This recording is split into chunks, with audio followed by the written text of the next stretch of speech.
안녕하세요. 저는 경기도에 살고 있는 30대 여성입니다. 전 그렇게 길지 않은 결혼 생활 끝에 며느리를 돈 나오는 ATM기 정도로 아는 시모와 친정의 호의를 개똥으로 한 남편에게 시원하게 한 방 먹이고 이혼을 해버렸는데요. 저의 기가 막히고 코가 막힌 사연 한번 들어봐 주실래요? 저와 남편의 시작은 지인의 소개였어요. 우연히 지인과 함께하는 식사 자리에 남편도 함께 합석하게 되었고 그 자리에서 자연스럽게 소개를 받게 되었어요. 처음부터 남편이 마음에 들었던 건 아니었어요.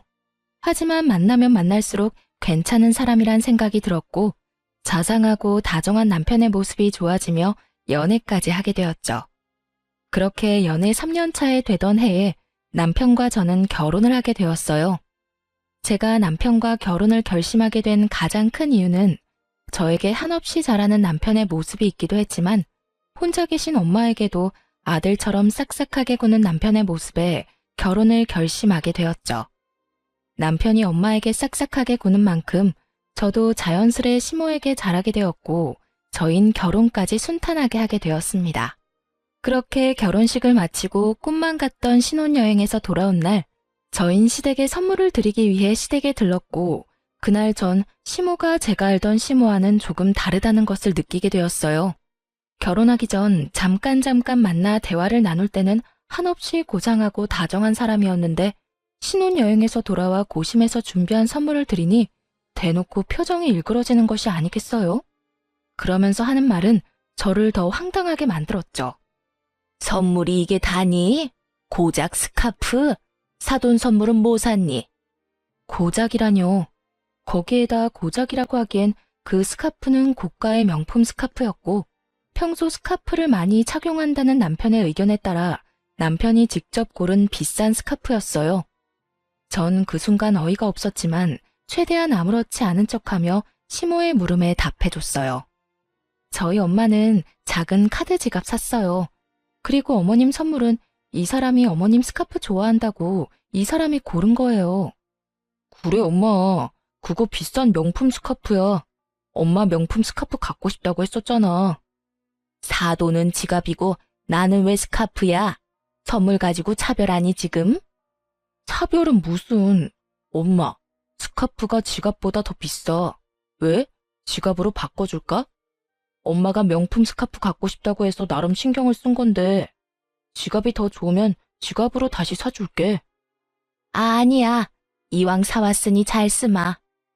시모는 지갑보다 스카프가 더 비싸다는 말에 많이 당황한 듯 손사래를 치며 스카프를 야무지게도 챙기더군요. 그런 시모의 모습이 쉽게 이해가 되진 않았지만 그럴 수도 있다고 생각하려 애썼어요. 새 출발하는 좋은 날 괜한 불화를 만들고 싶지 않은 마음이 컸기 때문이죠. 거기에다 그 후에 이어진 식사 자리에선 시모는 다시 제가 알던 모습으로 돌아와 있었고 저는 그 문제를 깊이 생각하지 않고 넘기게 되었죠. 그렇게 시작한 결혼 생활은 생각했던 것보다 꽤 만족스러웠어요. 남편은 다정했고 시모는 저희의 생활에 무관심에 가까웠기에 가정에 불화가 생길 일이 전혀 없는 정도였습니다. 하지만 명절이라든지 생신날이 되면 시모가 과하게 용돈을 요구한다는 느낌을 지울 수가 없었어요. 그래도 좋은 게 좋은 거라고 형편껏 다 맞춰드리려고 노력했는데 생일을 얼마 앞둔 어느 날 시모가 전화로 이런 말을 하더라고요. 예, 옆집 며느리는 생일 때 갖고 싶은 거 마음껏 사라고 아예 카드를 줬다고 하더라. 얼마나 자랑하는지. 내 생일 얼마 안 남은 거 알지? 뭐 부담 주려는 건 아닌데 그냥 그렇다고. 이 정도면 그냥 무조건 카드를 내놓으라는 말과 다름이 없었고 저는 머리가 지끈하고 아파져 오더군요. 시모는 이런 말을 꼭 저에게만 했고 그렇다고 해서 명절 때 제가 드린 용돈이 적지 않은데 이번엔 아예 카드를 대놓고 요구하니 곤란한 건 사실이었어요. 1년에 한 번뿐인 생일날 카드 정도야 줄 수 있다고 생각하시는 분들도 계실 텐데 제가 그때까지 경험한 시모는 카드를 줬다간 카드를 준 제 손목을 분질러버리고 싶을 정도로 생각 없이 쓸 것이 분명했기에 선뜻 손이 나가지 않더군요. 특히나 제 돈에 대해서는 경제관념이 아예 없는 사람처럼 군 적이 한두 번이 아니었기에 그 고민은 더욱 컸어요. 그래서 전 결국 남편과 상의하기로 했죠. 여보, 곧 어머님 생신인 거 알지? 왜?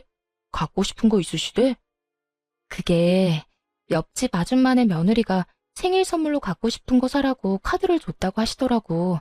들어보니 어머님도 카드 받고 싶으신가 봐. 어떻게 하지? 그래? 어떻게 하긴 뭘 어떻게 해. 그냥 통 크게 카드 드려. 남편은 대수롭지 않게 말했고, 전 그런 남편의 말에 참 어이가 없더라고요. 뭐? 아무리 그래도 카드를 어떻게 드려. 아무리 그래도 그건 좀 아닌 것 같아. 그깟 카드 좀 주면 어디가 덧나? 큰일이라도 난대? 우리 엄마 그렇게 생각 없는 사람 아니야. 아마 옆집 아줌마가 카드 받았다고 하니 본인도 며느리한테 카드 받았다고 자랑하고 싶어서 그러는 거지. 생각 없이 막 쓸 사람이 아니라고. 써도 얼마 쓰지도 않을 테니까 그냥 드려. 알겠어? 그래? 알겠어. 어쩌면 자신의 엄마를 몰라도 저렇게나 모르는지 화를 내며 호언장담하는 남편을 보며 어찌나 한심했던지 모릅니다. 제가 아무리 말해도 남편은 시모의 씀씀이를 받아들일 리 없었고, 그랬기에 저는 일단 알겠다고 한 뒤 저희가 생활비 카드로 쓰는 남편의 카드를 시모에게 주었어요. 남편의 말처럼 자랑 목적으로 카드를 달라고 했다면 다행이지만 저는 절대로 그렇게 생각하지 않았으니까요. 시모는 카드를 받고선 어린아이처럼 기뻐했고, 그날 저녁 남편은 사색이 된 얼굴로 집으로 돌아오더군요. 사색이 된 남편은 저를 보자마자 다짜고짜 화를 내기 시작했어요. 당신 생활비 카드로 백화점에서 쇼핑을 이렇게 하는 여자가 어디 있어? 이게 다 얼마야? 뭘 얼마만큼 산 거야 도대체? 무슨 말이야 그게? 내가 무슨 쇼핑을 해? 발뺌하는 거야? 참나. 이거 좀 봐봐. 이거 당신이 다 쓴 거잖아. 저의 물음에 남편은 씩씩거리며 승인 문자들을 보여주며 여전히 화를 내고 있었어요. 승인 내역을 보니 역시나 시모는 저의 예상대로 쇼핑을 아주 시원하게 했더라고요. 평소 남편 돈은 몰라도 제 돈은 어디 버튼이라도 누르면 나오는 돈으로 여기는 시모였기에 당연히 이런 상황을 예상했던 전 씩씩거리는 남편을 여유로운 표정으로 바라봤고 그 순간 다시 승인 문자가 울리더군요. 한식당에서 뭘 얼마만큼 먹었는지 20만 원에 가까운 승인 문자가요. 이게 뭐야? 당신은 여기 있는데 왜 혹시 카드 잃어버렸어? 잃어버리긴 당신이 어머니한테 카드 주라며. 그래서 우리 생활비 카드 줬어. 뭐? 그럼 이게 다 엄마가 쓴 거란 말이야? 내가 아니라 어머님이 다 쓰신 거야. 하루 종일 아주 야무지게도 쓰셨네. 이게 다 얼마야? 그 순간 일그러진 남편의 얼굴에서 할 말이 참 많아 보였지만 자신이 한 말이 있어서인지 남편은 아무 말도 하지 못한 채 방으로 들어가 버리더군요. 전 그런 남편과 시간차를 두고 뒤따라 들어갔고 남편은 안방에 딸린 화장실에서 통화 중인 듯 했어요. 언뜻 카드, 쇼핑 이런 이야기들이 들리는 것을 보니 시모에게 전화를 하는 듯 했고 남편은 조금 화가 난 목소리인 듯 했지만 시모에게 별다르게 화를 내는 것 같진 않더라고요. 뭐 어떻게 화를 내겠어요. 자기 엄마가 생일날 며느리 카드인 줄 알고 신나게 쇼핑했는데 그거 가지고 크게 화를 내기에도 모호한 상황이니 그저 속만 끓을 뿐이었겠죠. 그렇게 통화를 끝낸 남편은 잠이 들 때까지 말 한마디 걸지 않았고 저 역시 그런 남편을 그냥 내버려 두었어요.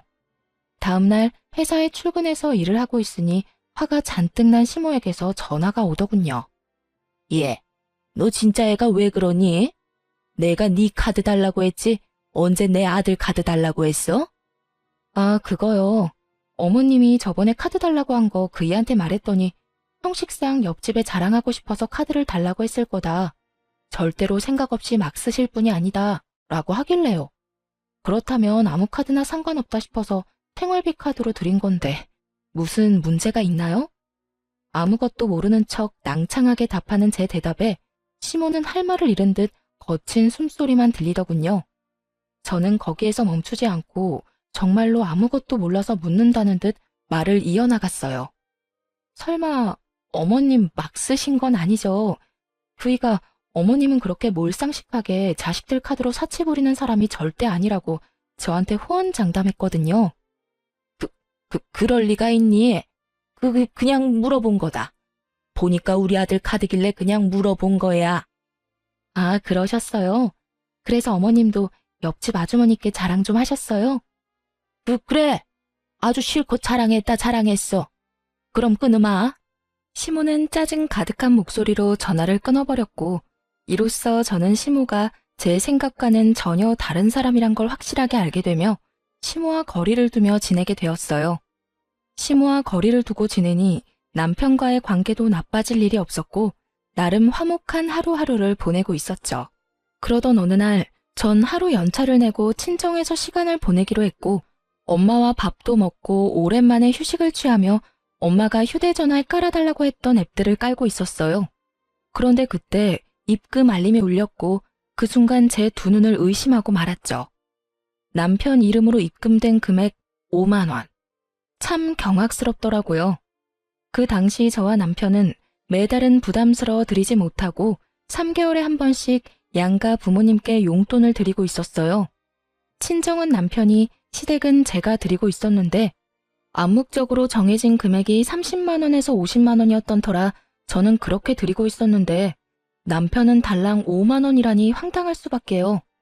전 그 자리에서 그간 입금 알림 문자들을 살펴보았고 남편 역시 처음엔 저와 비슷하게 보내다가 지난 1년 가까이는 5만 원을 보냈더군요.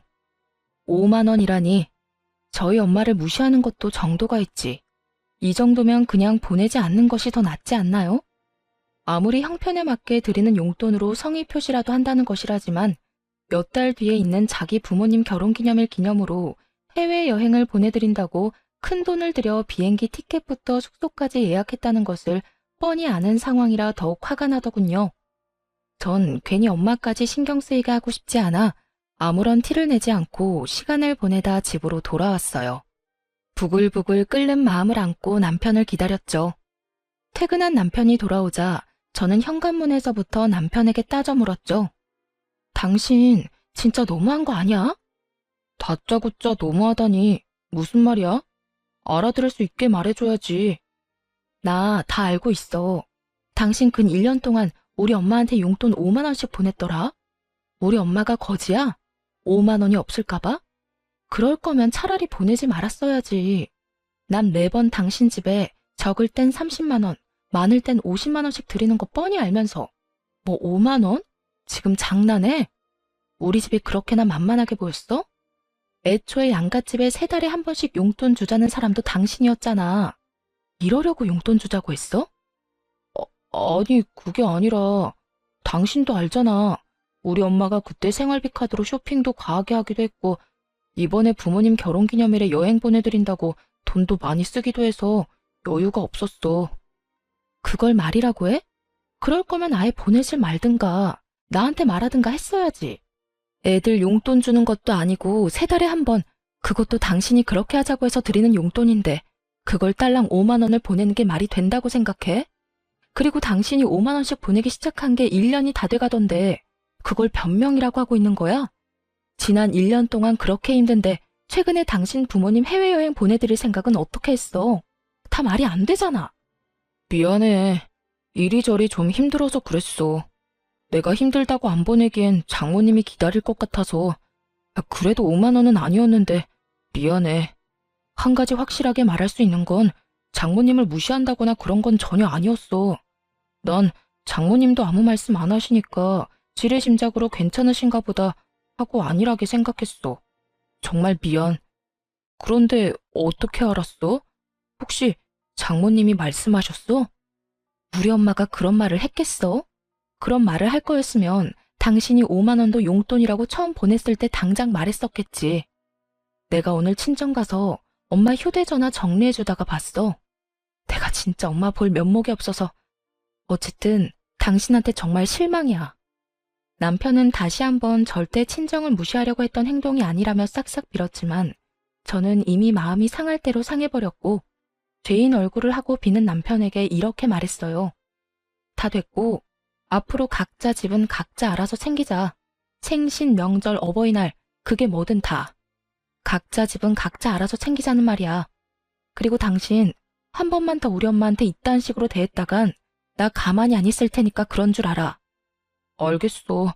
정말 미안해. 남편은 그날 이후 저와 엄마에게 다시 잘하려는 모습을 보였고, 전 그런 남편을 보며 이렇게 이혼하는 건 아니라는 생각에 마지막이라는 심정으로 남편을 받아들이려고 노력했어요. 그렇게 시간은 흘러 다시 용돈을 드리는 날이 다가오고, 전 남편에게 통보했듯이 시댁이 아닌 친정으로 용돈을 붙여드렸어요. 하지만 이런 저와는 달리 남편은 시댁에 용돈을 주지 않은 듯했고, 시모에게서 전화가 왔더라고요. 예, 너 왜 이번 달에는 용돈 안 주니? 혹시 잊었니? 넌 나이도 젊은 애가 그런 걸 잊고 그러니? 나 오늘 돈 쓸 때 있으니까 얼른 붙여주려무나. 제가 무슨 시모에게 돈 빌린 빚쟁이도 아니고 용돈 달라는 사람이 얼마나 당당한지 참 기가 다 막히더군요. 어머님, 이제부터 각자 집 용돈은 각자 챙기기로 했어요. 그러니까 그렇게 급하면 그이한테 전화해보세요. 뭐? 그런 게 어디에 있니? 매번 네가 줬으면 계속 네가 줘야지. 왜 내 아들한테 주라고 그러니?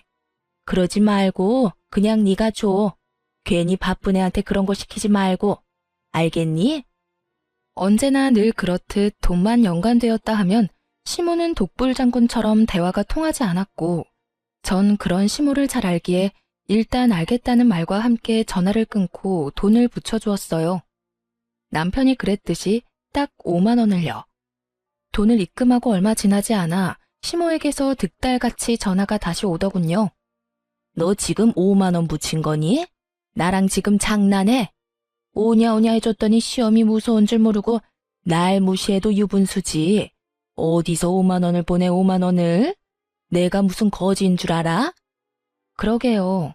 저도 잘나신 어머님 아들이 저희 엄마한테 근 1년 동안 딸랑 5만 원씩 보내길래 무시해서 그런 줄 알았더니 그건 아니라고 하더라고요. 그래서 저도 무시하는 건 아니고 남편이랑 너무 차이나게 용돈 드리는 것도 아닌 것 같아서 딱 5만 원 보낸 건데 무슨 문제 있을까요? 어쨌든 이번 달부터 각자 집은 각자 챙기기로 해서 제가 굳이 드릴 필요는 없지만 어머님이 당장 내놓으라고 일이 성하니 제가 인심 써서 드리는 용돈이에요. 그러니 아껴 쓰세요, 어머님. 뭐라고? 내 아들이 5만 원을? 그랬을 리 없다. 절대 아니야. 저도 제 두 눈을 의심했지 뭐예요. 정 못 믿겠으면 직접 아들한테 전화해서 물어보세요. 그럼 끊어요. 며느리를 빚쟁이 대하듯 막 대하는 시모에게 저 역시 친절하게 예의를 다해야 할 필요를 느끼지 못했고, 이때쯤부턴 저 역시 시모에게 대우라는 걸 하지 않게 되더군요. 오는 대우가 그따위이니 가는 대우 역시 이따위일 수밖에요. 특히나 돈 선물 때문에 매번 이 난리이니 미운 정도 떨어져 버린 지 오래였어요. 이런 인간이란 걸 왜 진작 알지 못했을까 회의감마저 들었으니 시모와 예전처럼 지내기는 이미 글러버린 일이었죠. 한 번만 더 전화가 온다면 어떻게 대응을 해줄까 고민했지만 시모는 더는 저에게 전화가 오지 않았고, 시모 대신 화가 잔뜩 난 남편이 집에서 퇴근한 저를 기다리고 있더군요. 당신 우리 엄마한테 다 말했어? 내가 장모님 용돈 5만 원 드렸던 거 다 말했냐고. 왜? 왜? 지금 그게 할 말이야? 그런 걸 왜 말해? 우리 엄마 당신 때문에 해외여행도 안 간대. 내가 그렇게까지 힘든 줄은 몰랐다고. 그냥 여행 안 가도 되니까 생활에 보태 쓰라고 하더라. 왜 그런 소리를 해서 엄마 아빠 여행도 못 가게 만들어? 왜 무능한 아들을 만드냐고? 어쩔 거야? 어떻게 책임질 거냐고? 지금 나한테 책임을 묻는 거야? 정신 차려라 제발. 당신은 내가 시간이 남아도는 사람처럼 보이니? 내가 시간이 남아돌다 못해 심심해 미치기 직전이라 어머니한테 전화까지 해서 어머님 잘난 아들이 우리 엄마한테 용돈이랍시고 5만 원씩 주고 있었더라 하고 미주알 고주알 다 말하고 다녔을까 봐? 그럼 엄마가 어떻게 한 거야? 어떻게 알았겠어. 상황이 머리에 안 그려지니? 그 대단하신 당신 엄마가 나한테 오늘 전화 왔더라. 용돈 내놓으라고. 난 무슨 어머니한테 빚이라도 진 줄 알았어. 고함 지르는 것도 모자라서 욕까지 하면서 돈 내놓으라고 하는데 내가 참 할 말이 없더라고. 그래서 5만 원 보내드렸더니 더 난리 부리시던데. 그래서 다 말해드린 거야. 해외여행? 참나 진짜. 그냥 잘 됐다고 생각해. 그렇지 않아도 그 여행 예약 때문에 금전적인 타격도 컸을 텐데 다 취소하고 그 돈으로 용돈이나 더 챙겨드려. 아까 어머님이 오늘 꼭 쓸 데 있다고 돈 빨리 달라고 하던데. 어, 아무리 그런 상황이라도 꼭 그런 말까지 해야 했어? 그리고 그런 상황이면 나한테 말해서 용돈 드리라고 하면 되지. 꼭 나한테 복수하는 사람처럼 겨우 5만 원을 붙여줬어야 해? 당신 정말 너무한 거 아니야? 너무한 사람이 누군데. 회사에서 일하는 시간인 거 뻔히 알면서 전화해서 돈 맡겨놓은 것처럼 돈 내놓으라고 욕하는 건 안심해? 아니, 어머님은 내가 돈 나오는 기계도 아니고 왜 매번 당신 돈은 그렇게나 아까워하면서 내 돈은 당연한 거라고 생각하시는 거야? 그 생각 자체가 너무한다고 생각 안 해? 전 그간 쌓였던 말을 뱉어냈고 그런 저를 보던 남편은 씩씩거리며 집을 나가버리더군요. 그렇게 집을 나가버린 남편은 새벽까지 돌아오지 않았고 늦은 새벽 다른 사람도 아닌 엄마에게서 전화가 걸려왔어요. 저는 걱정스러운 마음에 전화를 받았고 엄마는 다급한 목소리로 집으로 빨리 오라고 하더군요. 남편이 지금 친정에 왔다면서요. 희정아, 너 지금 빨리 집으로 좀 와. 엄마, 왜? 무슨 일 있어? 이 새벽에 무슨 일이야? 그게 정서방이 지금 여기에 왔어. 보기엔 술 많이 먹은 것 같은데 엄마 혼자서는 감당이 안 돼. 뭐? 정서방이? 그래, 보니까 많이 속상한 일이 있었는 것 같은데 빨리 와서 데리고 가려무나. 수학이 넘어 엄마의 다급한 목소리와 함께 잔뜩 취한 남편의 목소리가 들려오는데 정말 이게 무슨 일인가 싶더군요. 전 서둘러 친정으로 갔고 현관문을 열고 마주한 장면은 정말 최악 중의 최악, 가관 중에 그런 가관도 없더군요. 온 거실에 남편이 풍기는 술 냄새로 가득했고 제 몸 하나 가누지 못하고 있는 남편은 엄마를 향해 제 욕을 서슴없이 하며 술주정을 부리고 있더군요. 장모님 잘난 그 딸이 글쎄 남편 무시하는 것도 모자라 시댁까지 무시하고 있다고요. 정서방, 자네 많이 취했네. 할 말 있거든 내일 하고 오늘은 그만 돌아가게. 네, 저 취했습니다. 술 좀 먹었어요. 제가 왜 이렇게 술 먹었는지 아세요? 글쎄, 오늘 우리 엄마한테 5만 원을 보냈다네요. 어쩌면 그럴 수가 있냐고요. 제가 5만 원 보냈다고 자기도 5만 원 보냈대요, 글쎄. 이게 말이나 되나요? 친정이랑 시댁이 같냐고요. 저 여자 아주 몹쓸 여자예요. 남편의 주정이 계속되는 사이 엄마는 머리를 부여잡으며 곤란해했고 전 할 수만 있다면 남편의 입을 찢어버리고 싶을 정도로 화가 끓어오르고 있었어요. 그야말로 남편이 개가 된 모습을 보는데 전 어떤 말도 섞고 싶지 않더라고요. 생각 같아선 버리고 집으로 돌아오고 싶었지만 그럴 순 없는 노릇이기에 끊임없이 주정을 늘어놓는 남편을 끌고 집으로 돌아왔어요. 그 후 남편과는 말도 섞지 않으며 이혼하기로 결심을 굳혀가고 있었어요. 다음 날 술이 깬 남편은 저에게 어떤 사과의 말도 하지 않더라고요. 물론 친정에도 찾아가서 빌기는커녕 연락조차 하지 않은 듯했고 전 굳이 그런 인간을 붙잡고 당장 사과하라고 말하기도 싫어서 아무 말도 하지 않고 있었어요. 건성건성 시켜서 하는 사과 해봤자 뭐하며 받아봤자 뭐하겠어요? 반성도 없고 변하는 것도 없을 텐데요. 그렇게 저흰 돌이킬 수 없는 관계가 되어가고 있었습니다. 그러는 와중 시모의 생일은 다시 다가왔고 시모에게 전화가 왔더군요. 아가, 조금 있으면 내 생일인 건 알지? 네, 잘 알고 있어요. 그러면 다행이고 이번 생일 땐 선물이나 용돈은 됐고 생일상 좀 차리거라. 집에서 친한 지인들 불러서 간단하게 밥이나 함께하고 넘어가려고. 이번 주 주말에 한 10명 정도 오기로 했으니까 그런 줄 알고 좋아하는 음식들이 다 다르니까 꼭 챙겨야 하는 음식은 따로 문자로 보내주마. 아, 간단하게 10명이요? 이번 주말이고요? 그래. 그리고 생일 선물이나 용돈은 필요 없긴 하지만 정 네가 챙기고 싶으면 챙겨도 되니까 그렇게 알고. 그러면 주말에 보자. 이쯤 되니 화도 나지 않았고 어쩜 저런 생각을 다 해낼까 싶어 아낌없는 찬사마저 나오더군요. 제가 전화를 끊고 헛웃음을 뱉어내고 있으니 그런 저를 보던 남편이 무슨 일이냐고 물어왔고 전 남편에게 알려주었어요.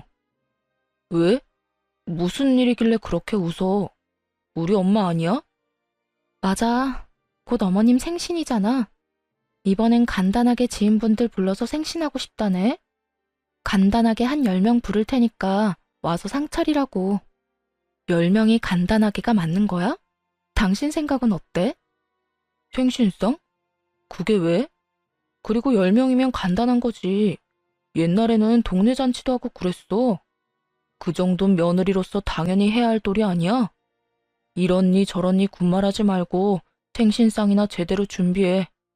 엄마 친구분들도 많이 오신다고 하니까 엄마 망신당하지 않게 제대로 솜씨 발휘해보란 말이야. 언제는 자기 부모 생신인데 왜 저보고 그런 고생을 하냐며 자기 부모 생신 땐 자신이 미역국부터 해서 다 준비할 테니 신경도 쓰지 말라던 남편은 어느새 저런 골빈말이나 뱉어내는 놈으로 변해 있더군요. 기대를 한 것은 아니었는데 이렇게 변해버린 남편을 직면하고 나니 더는 이런 남자와 함께 살 이유가 없다는 생각이 들더군요. 그깟 생일상 충분히 차려드릴 수 있는 일이었지만 이때까지 일어난 일들로 인해 충분히 시댁과 남편에게 실망했고 무엇보다 이혼을 고민하는 와중이었잖아요. 친정에서 그런 잘못까지 저질러 놓고서도 관계의 개선을 위해 전혀 노력하지도 않는 남편을 보며 저 역시 가정을 지키는 것을 포기한 것이었죠. 그렇게 이혼을 결심하는 그 순간에도 시모는 눈치도 없이 생일상에 꼭 올려야 할 음식들을 문자로 보내오고 있었고 전 이렇게까지 하는 시모를 보며 이혼 통보의 날을 시모의 생일로 정하게 되었습니다. 드디어 기다리고 기다리던 시모의 생일날 전 남편과 함께 시댁으로 향했고 당연히 양손 가득 장을 봐올 거라 생각했던 시모는 빈손으로 시댁에 들어서는 저를 보며 이렇게 말하더군요. 예, 너 왜 빈손이니? 재료는 장 안 봐서 왔니? 아, 혹시 출장 뷔페 불렀니? 하긴 요새는 그렇게도 많이 한다고 하더라. 쓸데없이 가짓수 많이 하지 말고 제대로 된 음식 몇 가지 제대로 예약하지 그랬어. 음식은 괜찮게 한다니? 오늘 오는 친구들이 입이 고급이라 걱정스럽긴 하네. 시모는 혼자 김칫국을 사발채 들이키고 있었고 저는 그런 시모와 남편에게 할 말 있다며 잠시 앉아보라고 했죠. 그렇게 시모와 남편은 제 앞에 나란히 앉았고 전 준비한 말들을 시작했어요. 어머님, 오늘 출장 뷔페는커녕 생일상 준비조차 안 했으니까 지금이라도 친구분들 오지 말라고 연락하세요. 제 말에 시모와 남편은 인상을 있는 대로 구기더니 차례대로 저에게 따져 묻기 시작하더군요. 그게 무슨 말이니? 생일상을 안 차린다니? 너 오늘 내 생일인 거 잊었니? 생일상도 안 차릴 거면 여기에 왜 온 거야? 그러게, 당신 지금 무슨 말을 하고 있는 거야? 오늘 엄마 생일상 준비하라고 했었잖아. 며느리가 돼서 그 정도는 당연히 해야 한다고 했던 내 말 잊었어? 하나뿐인 며느리가 하나뿐인 시어머니 생일상 하나 못 차린다는 게 말이 된다고 생각해? 두 사람은 사태 파악을 전혀 하지 못하고 저에게 따져묻기 바빴고 전 그런 두 사람에게 통보했습니다. 당신 말이 맞아. 그러니까 나 이 집 며느리 더는 안 할 거거든. 어머님, 저희 집 며느리 자리 반납할게요. 더는 더럽게 치사해서 못 해먹겠어요. 그러니까 제가 생신상이든 밥상이든 차릴 필요가 없지 않나요?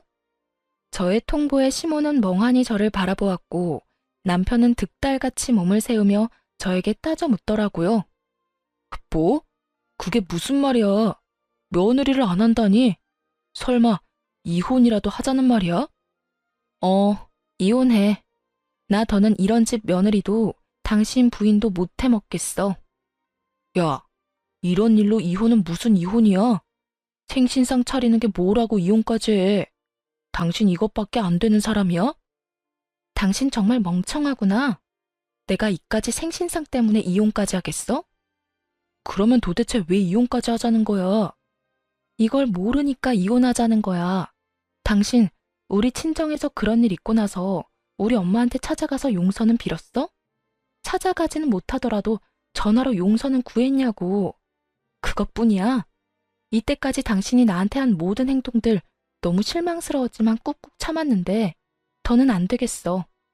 사위로서 도리는 다하지도 않으면서 며느리로서 도리는 과하게 바라는 당신이랑 더는 살고 싶지 않아. 남편은 자기가 저지른 잘못은 아는지 말이 없었고 그런 남편을 대신해 시모가 저에게 따지고 묻기 시작하더군요. 용서? 내 아들이 왜 사돈한테 용서를 구해야 해? 내 아들이 뭘 그렇게 잘못할 일이 있다고? 용서는 네가 나한테 구해야지. 이게 무슨 버릇없는 짓거리야? 어디 시어미 앞에서 이혼을 운운해? 어머님 그 잘난 아들이 꼭두 새벽에 만취가 돼서 친정에 찾아갔어요. 그뿐이에요. 저희 엄마 들으라고 제 욕을 또 얼마나 했는지 몰라요. 고함은 얼마나 질러대는지 제가 참 친정엄마 별 면목이 없더라고요. 그런데 그 잘난 어머님 아들이 그런 사고를 쳐놓고 저희 엄마한테 이날 이때껏 연락 한 통 안 하고 있지 뭐예요? 그러니 제가 눈이 돌겠어요? 안 돌겠어요? 그러니 제가 어머님 생신상이나 차리고 있고 싶겠어요? 언성을 높이는 시모와 그런 시모에게 뒤지지 않을 만큼 고함을 지르는 저. 그야말로 난리도 그런 난리가 없었습니다. 시모는 믿을 수 없다는 눈빛으로 남편을 쏘아보더니 이내 남편 놈을 운운하고 나서더군요. 남자가 술 많이 마시고 그러다 보면 그런 실수쯤은 다 하는 거야. 그런 걸 잘 감싸줘야 진정한 내주지. 어디 나서서 고개를 숙이라 말라 명령질이야. 큰일할 남자한테 함부로 아무 데서나 고개 숙이라고 하면 안 되는 거야. 그리고 사돈도 다 이해하실 거다. 아무렴 사위는 백년 손님인데 이해하고 말고. 정말 그 입에서 뱉어지는 한마디 한마디가 뭐 같아 말을 섞고 싶지도 않더군요. 저는 그런 시모에게 비웃음과 함께 이렇게 말해주었습니다. 어머님은 그렇게 잘 생각하시고요. 전 전혀 그렇게 생각하지 않으니 이혼하겠습니다. 제가 이혼하고 어머님 아들 다시 그 잘나신 품에 돌려드릴 테니 이혼하거든 앞으로도 쭉 그런 아들로 그렇게 잘 키워보세요. 아마 그런 식으론 제 혼은 죽었다 깨도 힘들 테니 쭉 끼고 한평생 잘 사시면 돼요. 이 인연이 말이면 단줄 아나 어디서 그딴 막말을 해? 막말은 무슨? 진심인데요. 잘 생각해보세요. 재혼을 한다 한들 어떤 여자가 버티고 살겠어요? 그러니까 저처럼 남의 집 귀한 자식 인생 망치지 말고 그냥 어머님 품에 쭉 끼고 사세요. 시모는 제 말에 화가 잔뜩 났는지 몸을 부들부들 떨며 제 뺨을 때려버리더군요. 한 대 맞을 각오는 했던 터라 놀랍지도 않더군요. 저는 시모에게 맞자마자 놀란 눈으로 상황을 지켜보는 남편에게 다가갔고 그대로 남편의 뺨을 때려버렸어요. 제가 남편의 뺨을 있는 힘껏 때려버리자 시모는 악소리를 지르며 저에게 달려들더군요. 내 인연, 어디서 내 아들을 때려? 네가 뭔데? 니까짓 게 뭔데 내 눈앞에서 내 아들을 때려? 오늘이 네 제삿날인 줄 알아. 내가 더 가만히 둘 것 같아? 전 악다구니를 쓰며 달려드는 시모의 팔을 붙잡아 내팽개치며 이렇게 말했어요. 제가 한 대 맞아들이니까 힘으로 저를 이길 수 있을 거라고 생각했어요? 예의상 한 대 맞아들인 거고 더는 남아있는 예의가 없어요. 그러니까 다신 제 몸에 손대지 마세요. 시모는 남편의 옆으로 고꾸라졌고 전 그런 두 사람에게 이렇게 말했어요. 이젠 정말 이혼밖에 없어. 그러니까 조용히 이혼해. 구질구질하게 굴지 말고. 저를 죽일 듯이 노려보는 시모와 망연자실한 남편놈을 뒤로 한 채 저는 현관문을 열었고 현관문 앞은 언제 온 것인지 시모의 친구들이 줄지어 현관에 귀를 대고 있더군요. 언제 온 것인지 확실히 알 순 없었지만 한 가지 확실히 알겠는 건 저희의 다툼을 모두 들었다는 것이었어요. 저마다 표정이 놀람과 호기심 그리고 경악으로 눈을 반짝이고 있었거든요. 전 그런 구경꾼들을 위해 현관문을 닫지 않고 들어가 보라고 했고 그 열린 문틈으로 시모의 한탄이 들어오더군요. 이놈아, 어쩌다 그런 짓까지 했어? 술을 마시려거든 곱게 마셔야지. 어쩌다 사돈 집까지 찾아가서 그딴 주정을 부렸냐고.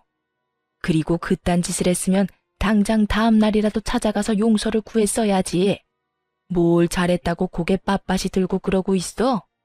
네가 사돈 용돈으로 5만 원 줬다고 할 때도 내가 기가 막혔는데 뭐? 술주정? 이걸 어쩔 거야? 그러면 어떻게 해? 돈이 없는데. 이게 다 엄마 때문이잖아. 엄마가 내 카드로 쇼핑만 안 했어도 5만 원 드릴 일도 없었고 엄마가 해외여행 보내달라고 노래만 부르지 않았어도 내가 그렇게 생활이 힘든 일은 없었다고. 술주정? 그까짓 게 왜? 엄마가 아까 그랬잖아. 남자가 술 마시고 그러다 보면 그런 실수도 하는 거라고. 실수 좀 한 것뿐인데 굳이 내가 장모님한테 찾아가서 용서까지 빌어야 해? 내가 왜? 아니, 이 녀석이 진짜 그래도 정신 못 차리고. 나 같아도 이혼하지, 이혼해. 나 같아도 너 같은 인간이랑 못 살겠다. 그때까지도 정신을 못 차린 남편과 그런 남편을 질책하는 목소리가 밖으로 새어나오고 시모의 지인들은 저마다 남편을 욕하기 바쁘더군요. 저런 인간 말종도 또 없다고요. 전 그런 욕들을 뒤로한 채 집으로 돌아왔고 그 이후 빠르게 이혼을 진행했어요. 남편은 저의 예상대로 이혼에 비협조적이었고 전 소송까지 진행하게 되었죠. 소송을 진행하는 동안 전 친정에서 지내고 있었고 남편은 마지막까지 발악하며 친정까지 찾아와 울고불고 하며 빌더군요. 여보, 정말 잘못했어. 내가 정말 미쳤었나 봐. 막상 당신이랑 이혼해야 한다고 생각하니까 나 정말 죽을 것만 같아. 나 당신 없이 못 살아. 그러니까 사람 하나 살리는 셈 치고 한 번만 용서해주면 안 될까? 어쩌지? 난 당신이랑 살면 죽을 것 같은데? 여보, 내가 진짜 잘할게. 정말이야. 내가 이렇게 빌잖아. 진작 좀 잘하지 그랬어. 이제 와서 이래봤자 소용없으니까 그만하고 돌아가. 단호한 저의 태도에 남편은 도저히 안 되겠다 싶었는지 엄마 다리를 붙잡고 늘어지더군요. 장모님, 제가 앞전엔 정말 잘못했습니다. 제가 술을 너무 많이 마셔서 제정신이 아니었다고요. 그러니까 장모님이 이 사람 좀 설득해 주세요. 이런 일로 이혼이라니 말도 안 되잖아요. 그러게, 진작 좀 잘하고 살지. 이제 와서 이렇게 한들 무슨 소용이야. 이미 마음이 떠난 것을. 그러지 말고 일어나서 돌아가게. 나도 더는 할 말이 없네. 장모님, 그런 일 있기 전까지 제가 얼마나 잘했습니까? 이번 한 번만 넘어가 주시면 그것보다 곱절로 더 잘하며 살겠습니다. 정말이에요. 각서라도 쓸 수 있으니 한 번만 더 믿어주세요. 남편 놈은 아예 엄마의 발밑에서 눈물 콧물 다 쏟으며 애원했지만 그간 이야기를 다 들은 엄마는 마음을 돌릴 리 없었고 한참을 빌던 남편은 지쳤는지 축 처진 어깨를 하고 돌아가더군요. 그 꼴을 보는데 안쓰러운 마음이 들기는커녕 다시는 찾아오지 말라고 소금까지 뿌려주었습니다. 그렇게 이혼만 마무리되길 기다리는데 시모까지 친정으로 찾아왔더군요. 전혀 예상치 못한 시모의 방문에 이게 무슨 일인가 싶더군요. 시모는 엄마의 손을 붙잡고 울며 빌기 시작했고 그 악어의 눈물엔 다 이유가 있더군요. 사돈, 앞날 창창한 애들 이혼까지 해서 되겠어요? 그러지 말고 사돈이 설득 좀 시켜주세요. 아이고 사돈, 저한테 이러셔도 아무 소용 없어요. 이미 마음이 떠났더라고요. 마음은 떠났는데 몸만 붙잡고 살라고 할 수도 없는 노릇이고 그냥 이혼하는 게 애들 앞날을 위해서도 좋은 일 같아요. 사돈, 저 좀 살려주세요. 저도 그렇게 생각하고 그냥 이혼시키려고 했습니다. 그런데 바깥 양반이 모든 걸 알고 난리가 났습니다. 며느리 맘 안 돌려놓으면 저도 제 아들도 가만두지 않겠다고요. 그러니까 두 사람 살린다고 생각하고 다시 한 번만 설득 좀 해주세요, 사돈. 이렇게 부탁드릴게요. 시모는 아예 엄마에게 고개까지 숙이며 애원했고 그런 시모의 모습을 보며 그럼 그렇지 싶더군요. 아들이 뻔히 잘못한 걸 다 알면서도 제 앞에서 아들 편만 들던 시모가 저렇게 갑자기 고개를 숙이고 들어올 리가 없었으니까요. 평소 집안일은 시모에게 믿고 맡기는 시부는 가정 내에서 이런 일이 일어나는지도 몰랐을 테고 믿고 맡긴 결과가 아들의 이혼이라니 화가 머리끝까지 난 것이었겠죠. 거기에다 시모의 생일날 모인 지인들은 시부도 아는 지인들이었으니 시부의 귀에 이혼 사유가 들어가고도 남았을 테고요. 화를 잘 내지 않는 대신 한번 화를 내기 시작하면 끝장을 보고야 마는 시부의 정성을 잘 아는 저였기에 시모의 저 자세가 이해되고도 남더군요. 시모는 계속해서 엄마에게 매달리고 있었고 다른 사람도 아닌 시모가 그런 식으로 나오니 엄마도 남편에게만큼 강경하게 대응하지 못하고 있더군요. 전 그런 시모의 손을 휙 뿌리쳐주곤 이렇게 말했어요. 이제 와서 이래봤자 아무 소용없어요. 마음 약한 우리 엄마한테 울고불고 하면 어떻게 될 줄 아셨나 본데 이혼하는 당사자는 저예요, 저. 우리 엄마가 아니고요. 아가, 내가 정말 잘못했다. 네가 한 번만 마음 돌려주면 앞으론 너희한테 연락도 하지 않으마. 집안 행사에도 네가 오고 싶지 않다면 오지 않아도 되고 그까짓 용돈도 안 줘도 돼. 그냥 내 아들이랑 살아만다오. 응? 왜 잘못을 저지른 것들은 뒤늦게 후회하는 척을 하며 악어의 눈물을 흘려대는지 모르겠더군요. 그러게 진작 잘하지 말이에요. 저번 머리채를 잡으려던 그 순간과는 180도 다른 모습으로 저희 앞에 엎드렸고 전 그런 시모에게 이렇게 말했어요. 저는 어머님 아들이랑 1분 1초 같이 살아만 주는 것도 싫습니다. 그러니까 이만 돌아가 주세요. 계속 이러면 제가 끌어낼 수밖에 없어요. 이 인연이 뭐? 끌어내? 네가 감히 누굴 끌어내? 누군 니까지 년이 예뻐서 이런 줄 알아? 나도 그 영감탱이 아니면 여기서 이러는 일도 없었어. 당장 이혼시키고 새 장가 보내면 되지. 이혼이 여자한테나 흠이지 남자한테도 흠인 줄 아니? 남자는 얼마든지 처녀한테 장가 갈 수 있다고. 그리고 사돈도 그러는 거 아닙니다. 사람이 이렇게 빌면 말이라도 그렇게 해본다고 하면 어디가 덧납니까? 얘가 누굴 닮아서 이리도 독한가 했더니 다 사돈 피었나 보네요.